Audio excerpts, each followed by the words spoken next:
Everyone thought he was just the janitor at the SEAL gym, until a young recruit recognized the tattoo that no one was supposed to survive. Most people didn't even know his name. At the Naval Amphibious Base in San Diego, the focus was always on the young blood. Men barely out of high school grinding through the crucible of SEAL training.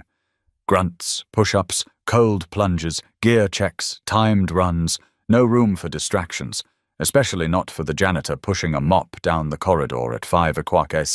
Eugene Randall, Gene to the few who ever bothered, was just there. Sweeping, replacing the soap in the locker room, dragging a rattling trash bin through the courtyard with his head down, always with that same frayed grey hoodie, sleeves pushed up to his elbows, hood over his head even in the summer heat. He moved like a man, counting every step. Some of the recruits made jokes, called him Silent Gene or Hoodie Santa. A few even thought he might be on probation or court-mandated work release. The base staff didn't correct them, because truth be told, no one knew much. Not the senior instructors, not the admin. Gene had been working maintenance there longer than most of them had been enlisted. But there was something about him, something you only noticed if you looked too close. A flicker of a tattoo at the edge of his neck, curling beneath the line of his jaw. Black ink faded with time, like an old scar someone tried to forget. Most days it was hidden. But on hot mornings, when Gene pushed his sleeves up higher or adjusted the neckline of his hoodie, you'd catch just enough to wonder. That tattoo wasn't a rose or an anchor or a girl's name. It looked like a winged skull wrapped in rope, the kind of symbol you didn't get at a parlor in town. It meant something, but no one ever asked, and Gene never talked. The cleaning crew didn't interact with the recruits. They weren't supposed to. Still, Gene was always there, before the first whistle, after the last bell. He moved like someone who'd walked these grounds before, but from a different side. Like muscle memory guided him through halls no one thought he knew. He never said more than a few words to anyone. Watch your step. You dropped this. Doors stuck. Never rude, never friendly, just enough to remind you he was real, but not enough to invite conversation. Chief Morales once joked over lunch that Gene had been born with a mop in one hand and a secret in the other. A few of the instructors laughed. One didn't. Lieutenant Beck, older than most and slower to laugh, looked up from his tray and said, "You ever notice the way he walks? Like he's seen the whole damn show already." They all looked out the mess hall window as Gene swept the outdoor patio. Same shuffle, same slouch, same hoodie. But for a second, something did feel off, like they were looking at the outline of someone who used to be someone else. But the moment passed, and they went back to their meals. Whatever mystery Gene carried, he wasn't sharing. It was easier to pretend he didn't matter, because if he did, that meant you'd have to ask why a man like that was pushing a broom instead of giving orders. And no one wanted that kind of question on their conscience. But not everyone ignored him. One recruit was paying attention, and he was about to find something he was never supposed to see. Tyler Mendez didn't think much of the janitor at first. He was too focused on surviving Hell Week, the sleep deprivation, the freezing surf, the sand grinding into places it had no business being. Tyler had grown up in Visalia, a small town in California's Central Valley, the kind of place where people didn't expect much. His mom cried when he got his acceptance letter into SEAL training. His stepdad didn't say anything, just gave him his old wristwatch and walked back into the garage. So no, Tyler didn't have time to care about some old man pushing a broom, not until the third morning of PT when the sun was still dragging itself over the hills and they were already dripping sweat. Sergeant Pike was barking orders like a dog with a bone, and Tyler was halfway through a brutal round of push-ups when he saw it. Gene had stopped by the edge of the lot to empty a trash can. Hoodie slipped just a little as he tilted the lid back. And that's when Tyler saw it. That tattoo. Not the whole thing, just the edge. The curve of the skull. The tattered wings, cracked and faded. But Tyler's breath caught in his throat. Because he'd seen it before. He was 12, sitting on the floor of his Uncle Ramon's apartment. Ramon had served in naval intelligence back in the 80s and 90s, before some kind of dishonorable discharge that no one in the family ever explained. Tyler didn't care. He loved the stories, especially the ones Ramon told when he'd had a few beers and forgot to censor himself. One night, Ramon pulled out a shoebox from under his bed. Photos, old patches, a crumpled map, and a Polaroid. Dark, grainy, blurred at the edges. It showed 5 men in heavy black gear. No names, no flag patches, just shadows. But one of them had that same tattoo, right on his neck. Ramon noticed Tyler staring and pulled the photo back. "You didn't see that," he said. "These guys? They don't exist. Never did." Tyler remembered the way his uncle's voice dropped. Not scared, just heavy. "They were ghosts. Government erased them after Somalia. Most didn't make it back. The ones who did? They disappeared." Tyler hadn't thought about that photo in years. But seeing Jean's tattoo, it wasn't coincidence. Couldn't be. That night, in the barracks, Tyler waited until lights out. Then he sat on the edge of his bunk and whispered to the guy across from him. "Yo, Theo," he said. "You ever look at the janitor's neck?" Theo Chen blinked at him through the dark. "What?" "The janitor. Jean. He's got this tattoo. It looks like something I saw in a classified op photo. My uncle showed me once." Theo snorted. "You're hallucinating, man. You been sleeping?" "I'm serious. Dude's just a janitor. What, you think he's deep cover or something?" "I don't know," Tyler said, "but it's bugging me. That tattoo means something." Next morning, he tried to spot it again, but Jean kept his hoodie zipped up tight. Tyler's eyes followed him anyway, tracking his movements like a hound on a scent.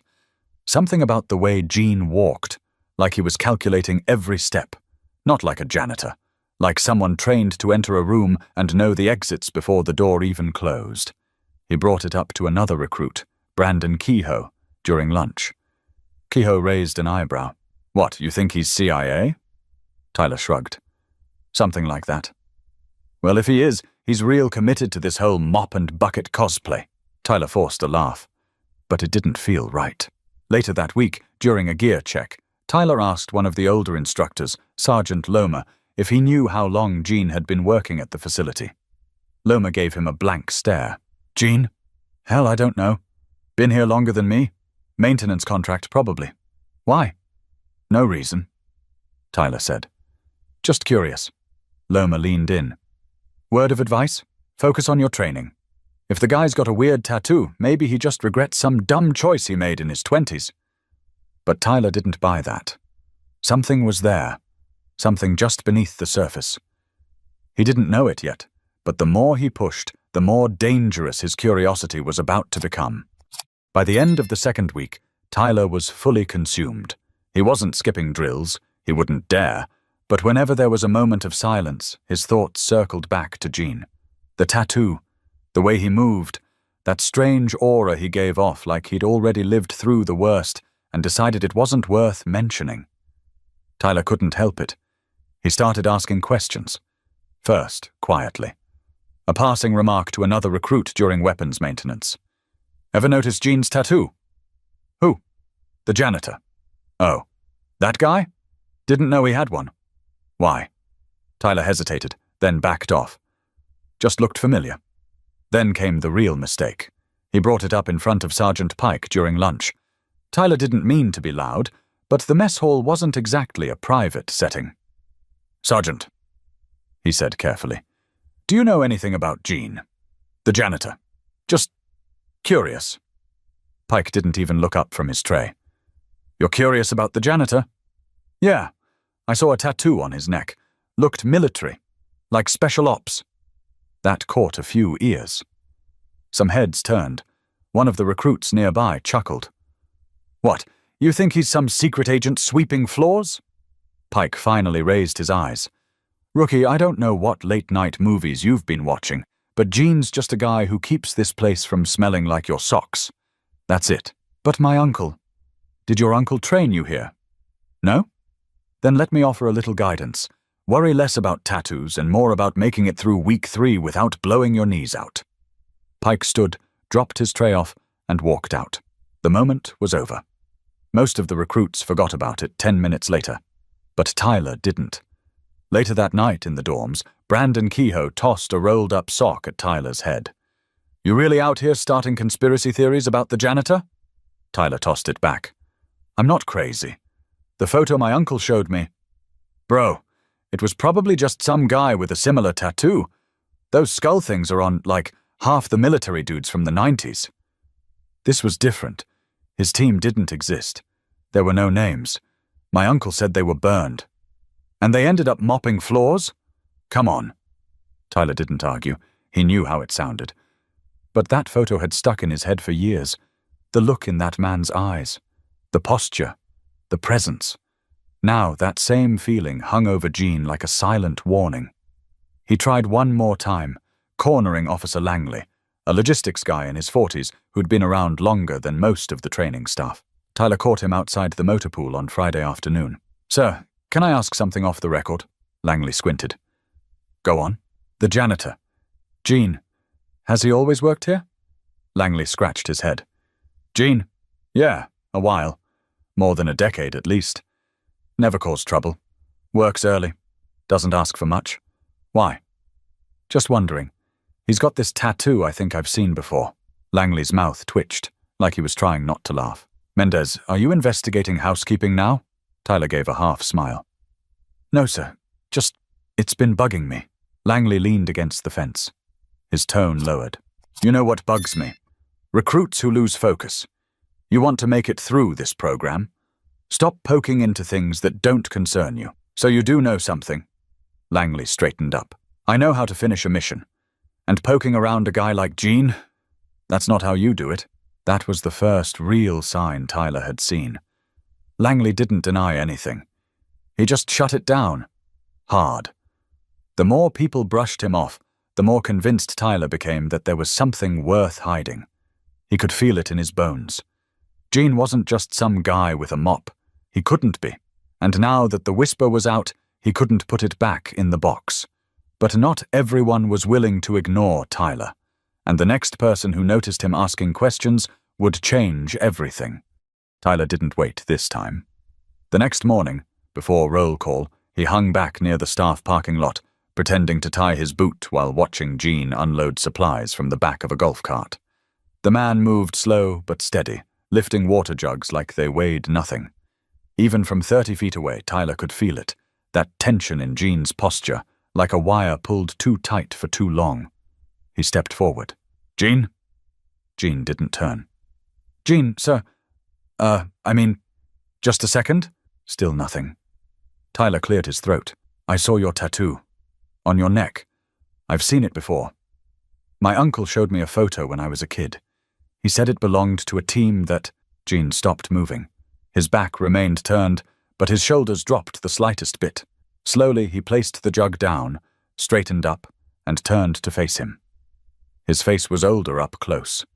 Lines carved deep around the eyes. Skin that looked like it had seen sun and blood and grief. His eyes, dark brown and still, locked on Tyler's like a man who'd already done the math. "You got family in the Navy?" Gene asked quietly. Tyler nodded. "My Uncle Ramon. He was naval intelligence. Said you guys weren't supposed to exist." Gene exhaled through his nose, not laughing but somewhere near it. "And he showed you that picture?" "Yeah." For a moment, neither of them said anything. Then Gene stepped in, closing the space between them. His voice lowered. "Listen to me, kid. I'm not who you think I am. Whatever your uncle told you, forget it. People died so it could be buried." Tyler stood his ground. "But you're here. Alive. Sweeping floors. That can't be where your story ends." Gene's eyes hardened. "My story ended a long time ago. What you're looking for, it doesn't exist. Not on paper, not in history books. And if you're smart, you'll let it stay that way." Tyler wanted to argue, but something in Gene's tone, not anger, not fear, but weariness, held him still. Gene glanced toward the building. "You're going to make it through this place? Then stop asking questions you're not ready to answer." And just like that, he walked off, pushing the cart as if nothing had happened. Tyler stood there, heart pounding, unsure whether he'd just been warned or spared. Later that day he kept his head down. But his mind wouldn't quiet. Every time he caught a glimpse of Jean sweeping the far end of the compound, his thoughts spun faster. Brandon caught up with him in the laundry room. "You good, Mendez? You've been on mute all day." I talked to him. "Who?" "Jean." Brandon raised an eyebrow. "Seriously?" Tyler nodded. "He told me to drop it." "And you're gonna?" Tyler looked away. "I don't know." That night, the recruits ran their 4-mile endurance test through the hills behind the base. Tyler lagged behind, his thoughts heavier than his gear. The final mile twisted through a dense stretch of brush. As Tyler caught up to the group, he spotted Jean ahead, waiting by the utility road with a flashlight, part of the overnight maintenance crew on standby. Their eyes met for a split second. Jean gave a subtle shake of his head. Not dramatic, just enough. Tyler looked away. He wanted to let it go. He tried to let it go. But deep down, the questions weren't going anywhere. What could drive a man to disappear from the world? Why would someone who once carried such power choose silence over recognition? And if Jean had nothing to hide, why did it feel like the truth might be dangerous to know? Tyler waited 4 more days before breaking the silence. He tried. He really did. Threw himself into training, ran harder, lifted heavier, stayed out of everyone's way. But the questions kept burning in the back of his skull like a fever. It wasn't just curiosity anymore. It was need. A strange, gut-level instinct that said, "This story matters. This man matters." On Saturday, recruits were given a 5-hour liberty block. Most guys crashed in their bunks. Some snuck off to town for burgers or to try their luck with the locals. Tyler didn't do either.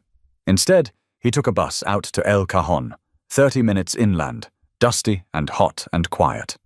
His uncle Ramon used to come here for a bar called the Brass Shield, a hole-in-the-wall joint that served watered-down whiskey and collected old war men like a magnet. Tyler found it near the end of an industrial strip.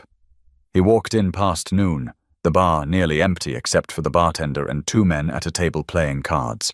One had a buzz cut and a crooked nose. The other looked like he hadn't smiled since Vietnam. Tyler sat at the bar, ordered a root beer, waited. 10 minutes passed. Then 20. Finally, he turned to the bartender. "Hey, sir, I'm looking for someone who used to know guys from Naval Special Warfare. Someone who was around during the early 90s. Maybe knew about off-books teams." The bartender stared at him. "You a reporter?" "No, sir, I'm a recruit. SEAL training." One of the card players grunted. "You don't look like a frogman yet." "I'm not, but I have a question about someone." That made the second man shift. "You're looking for ghosts, kid?" Tyler turned. "Maybe. Ghosts don't answer questions. But someone's got to remember them."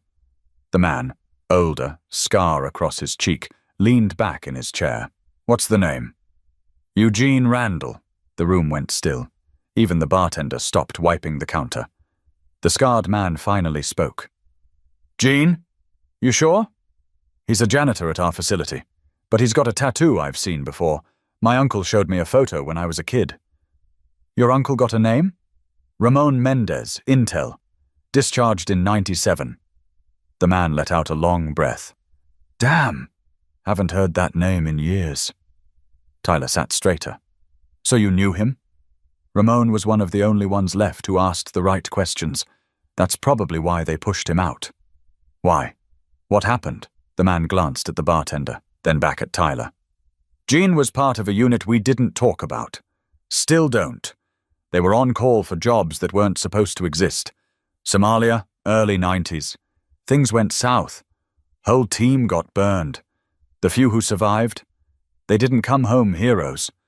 They came home ghosts. But why? Politics, media, bad optics. They saved lives, but the brass wanted it buried. Easier to pretend it never happened than to admit they sent good men to die for a mission they couldn't defend." Tyler swallowed. "And Gene just disappeared. Disappeared from records. Not the world. A few of us heard he walked off grid. Didn't trust anyone. Wouldn't even let his own family know where he was." Tyler stared at his hands. "Why would he come back to the Navy, even as a janitor?" "Some men don't know how to leave completely. This life gets in your blood, even if it turns on you. The scarred man stood up, tossed a few bills on the table. You seem like a good kid, so let me give you some advice. Tyler looked up. You found something real. But real comes with consequences. Jean didn't ask to be remembered. If you keep pulling at this thread, make sure you're ready for what unravels. Tyler left the bar with his heart pounding and his mind racing. Back on base, everything looked the same. But it wasn't the same. Because now, he knew. Jean had been someone. Someone powerful. Someone erased. That night, Tyler lay in his bunk staring at the ceiling. Everyone else was asleep. But he wasn't dreaming about missions or medals anymore. He was wondering what kind of world turns its best men into shadows, and what kind of weight a man must carry when no one's allowed to say his name. Things changed after El Cajon. Not on the surface. The drills were still brutal, the instructors still sharp, the blisters still raw. But for Tyler, everything felt heavier. He couldn't unsee what he'd heard, couldn't shake the image of Jean, not as the janitor with a mop, but as a man who'd been through hell and walked out the other side, only to be forced into silence. The recruits were getting tougher now, leaner, sharper. But something else started shifting too.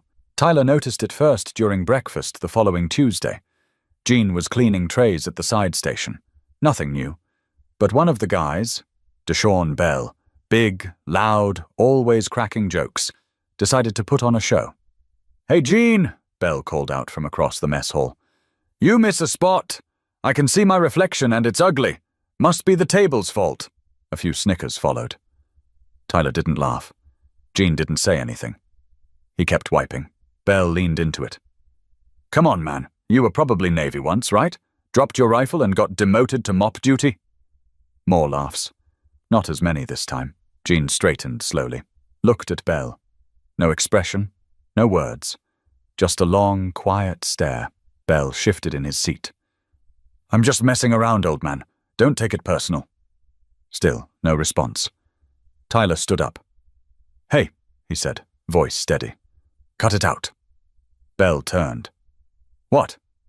I said drop it. You got a thing for janitors now, Mendez? Tyler stared at him. You don't know who he is, so maybe shut up before you say the wrong thing to the wrong man. The whole room went still. Jean didn't flinch. He picked up the tray and turned to go. But just before he disappeared into the back, he gave Tyler a brief, unreadable glance. Afterward, no one said much. Bell avoided Tyler for the rest of the week. But word started spreading. Small things. Whispers. Little nods. One recruit, Diego Suarez, cornered Tyler outside the weight room. Hey, that thing you said at breakfast. What did you mean? Tyler paused. Nothing. Nah, come on. You said Bell didn't know who he was. I meant maybe you shouldn't mouth off to someone who's been through more than you'll ever understand. Suarez studied him. You think he's military?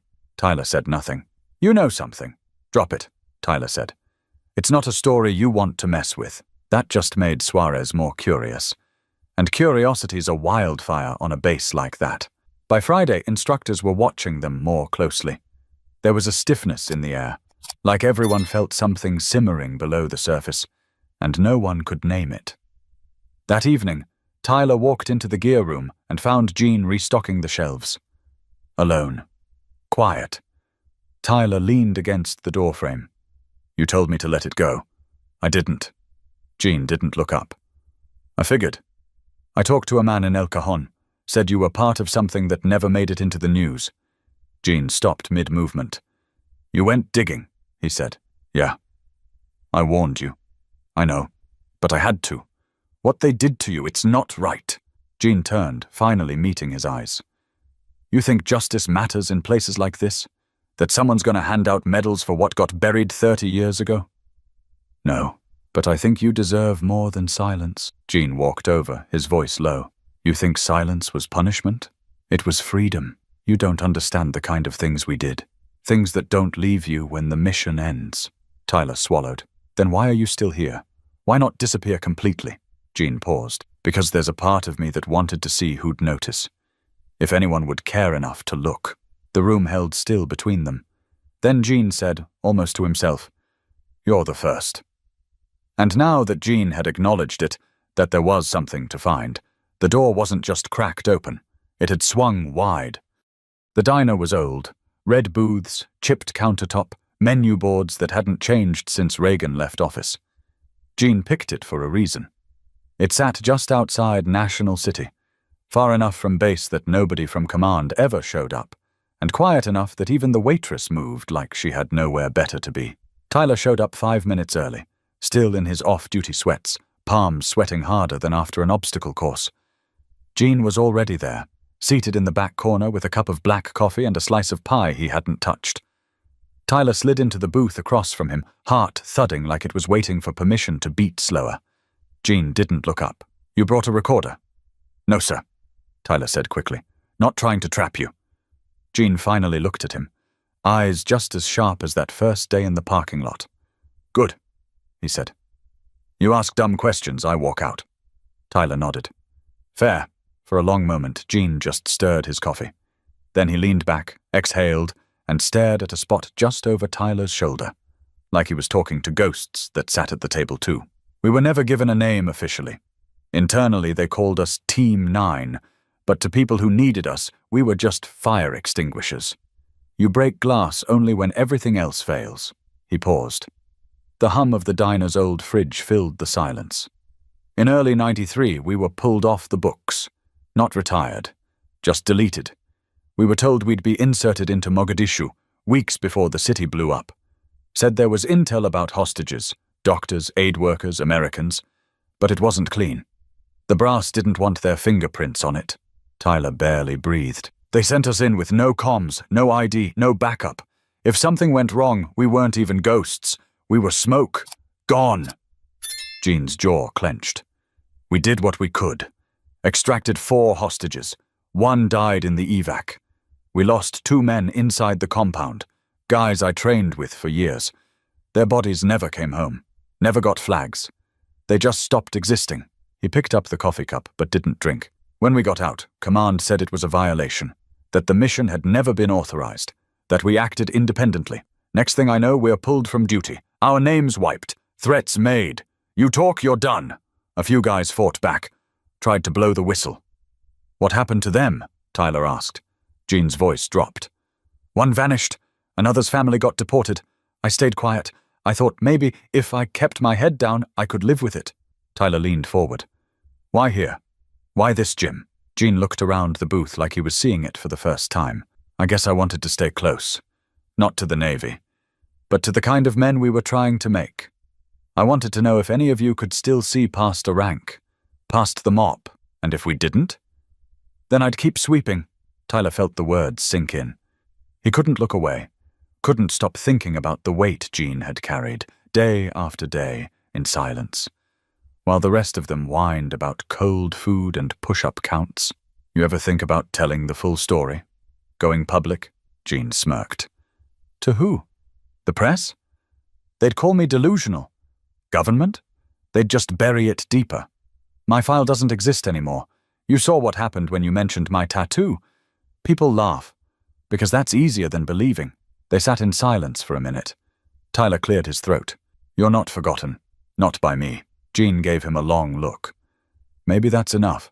Tyler glanced down at the table.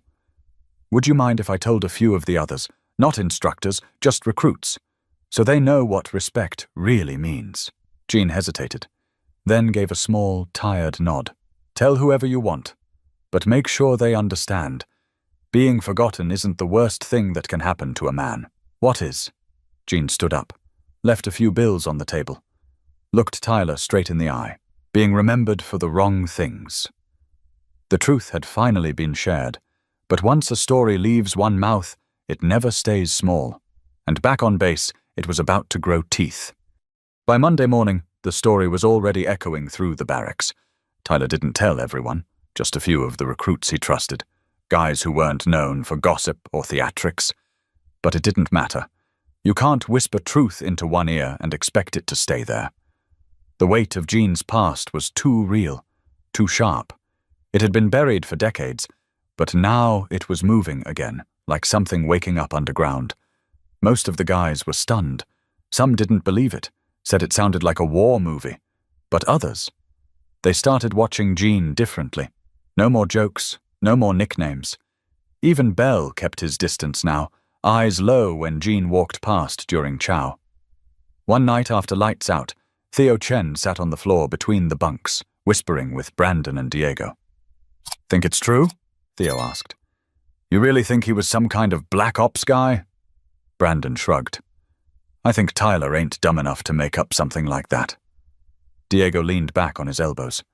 "All I know is he doesn't act like a janitor. He moves like someone who could kill us all with a pencil." Tyler didn't say much. He just listened. Because now he felt like he was carrying Gene's silence too, and it was heavier than he'd expected. The next day, during a tactical movement drill, one of the instructors, Lieutenant Carver, a sharp-eyed man with a chip on his shoulder, pulled Tyler aside. "I hear you've been spreading stories." Tyler stood at attention. "Sir?" "About staff, about civilians, about people who aren't your business." "I didn't spread anything, sir. I just answered a question." Carver stepped closer. "You're not here to rewrite history, Mendez. You're here to follow orders. You understand?" "Yes, sir." "Good. Then keep your mouth shut, or you won't make it past week 6. Tyler nodded. But inside, his gut twisted. They knew, and they didn't want the truth floating around. Later that night, Tyler found Gene sitting alone in the rec yard, cleaning out the cigarette ashtray near the benches. It was almost funny. A man who once moved like shadow, now stuck emptying trash from recruits who didn't even know what real war looked like. "I think I screwed up," Tyler said. Gene didn't look at him, just kept sweeping ash into a dustpan. "They know I told people," Tyler said. "One of the instructors warned me." Gene finally looked up. "I told you not to go digging." "I didn't think it'd move that fast." Gene set the dustpan down gently. "That's the thing about silence. Break it once, it never sounds the same again." Tyler sat on the bench, hands clasped between his knees. "What do I do now?" "Keep your head down," Gene said. "Don't let them bait you. They'll try to force me out. Then don't give them a reason." Tyler nodded, jaw tight. A few minutes passed. Gene reached into his pocket, pulled out a worn photo, folded twice down the middle. He held it out. Tyler took it carefully. It was the team, 5 men. Desert gear, faces half-shadowed, but clear enough. Gene was in the middle, a younger version.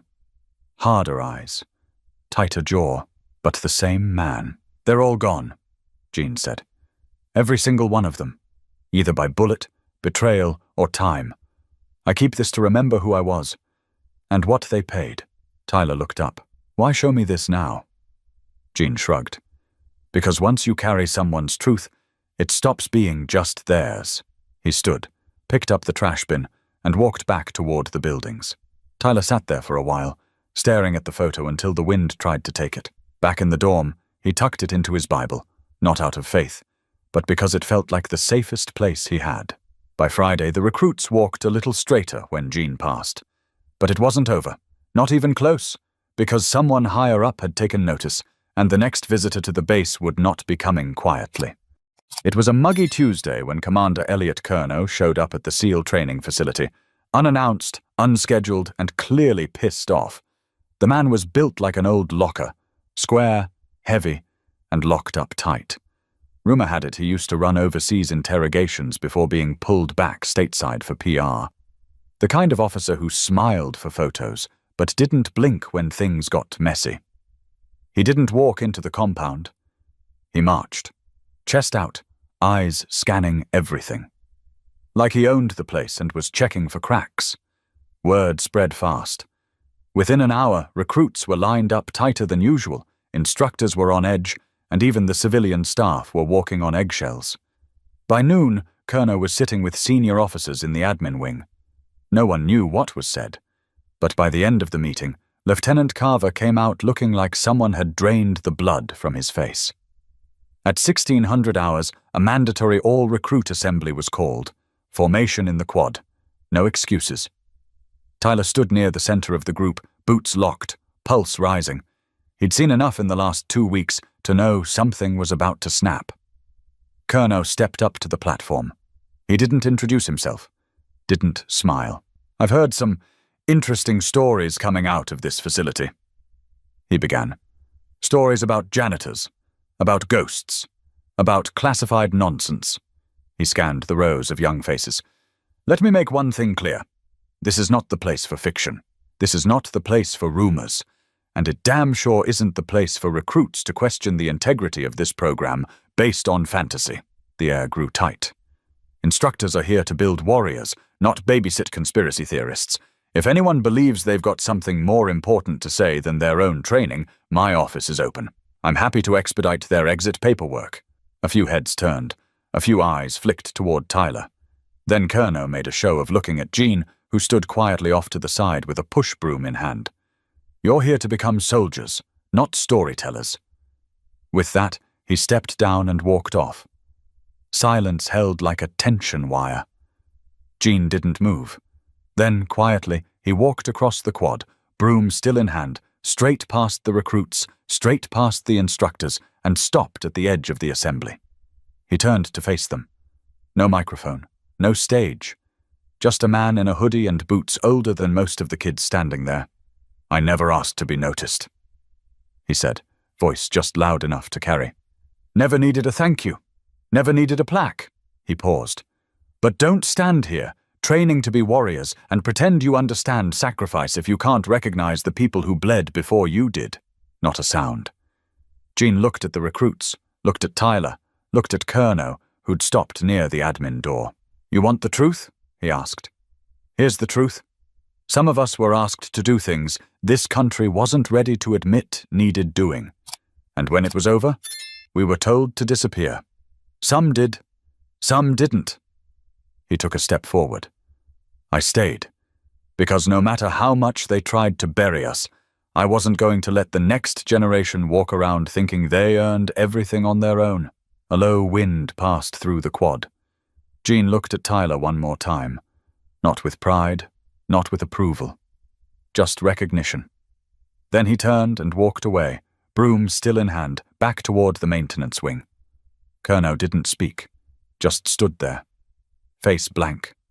Eyes hard. Tyler couldn't explain it, but something in that moment felt irreversible.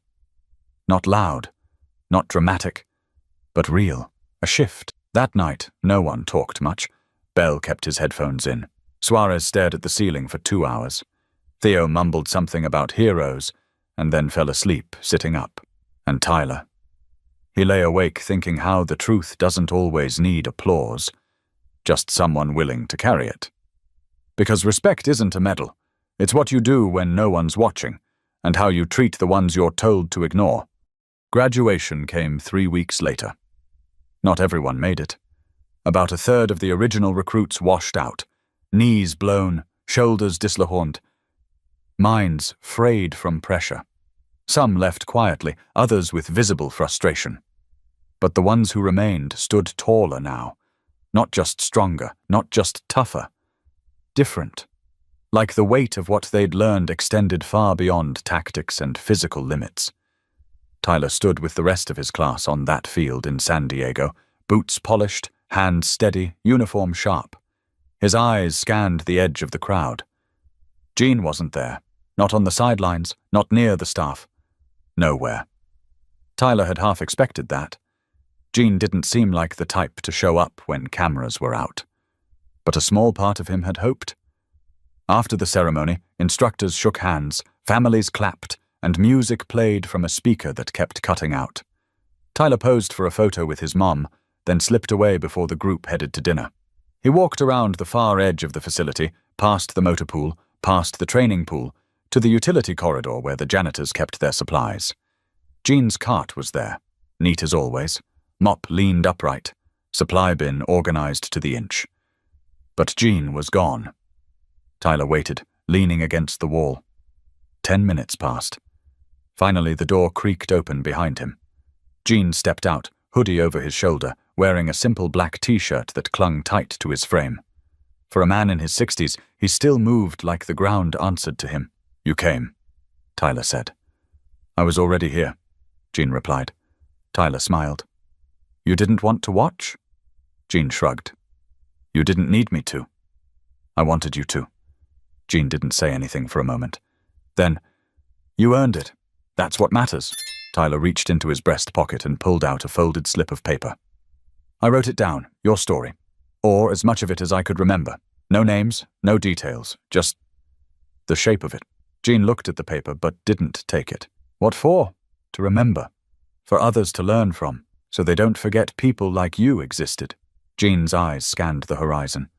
The wind picked up slightly, just enough to make the flag overhead twitch. "You think the system's ready to hear stories like that?" "No," Tyler said. "But I don't care. I'm not telling it for them. I'm telling it for the ones standing in my boots 10 years from now, wondering if respect is only for the ones with stripes on their collars." Jean nodded, slow. "Then write it. But don't write it like a tribute. Write it like a warning." "I will." Jean stepped past him, grabbed a spray bottle from his cart, and pointed to the wall. "Someone threw up back here last night. Want to really earn that uniform? Grab a mop." Tyler blinked. "You serious?" Jean smirked. "Always." Tyler grabbed the mop and started cleaning, still in his dress uniform. The silence between them was easy now. No weight. Just presence. After a few minutes, Jean broke it. "You asked me once why I stayed." "Yeah. Truth is, I didn't have anywhere else to go. My war never ended. I just stopped showing up to it." Tyler looked at him. "You think it ever ends?" Jean shook his head. "But we can choose what kind of soldier we are when it's quiet. That's the part they don't teach you." Tyler nodded. By the time they finished, the sun had dipped low, casting long shadows behind the buildings. Jean tossed the rag in the bin, wiped his hands on his pants, and said, "You'll be a good one. Not because you're strong, but because you listened." "I learned from the right man," Tyler replied. Jean gave him a look. Not a smile, just a look of quiet acceptance. Then he turned and walked away, back into the side door, back into the life he chose. Tyler watched him disappear. He didn't say goodbye. He didn't need to. Some men don't leave marks by standing out. They leave them by standing firm. Heroes aren't always saluted. Sometimes they're just recognized. Too late, and by too few. If this story stayed with you, share it. Let someone else know that not all legends wear uniforms or chase medals. Some just show up, quietly, until someone finally sees them. Subscribe if you want more stories that don't just entertain. They remind us what matters.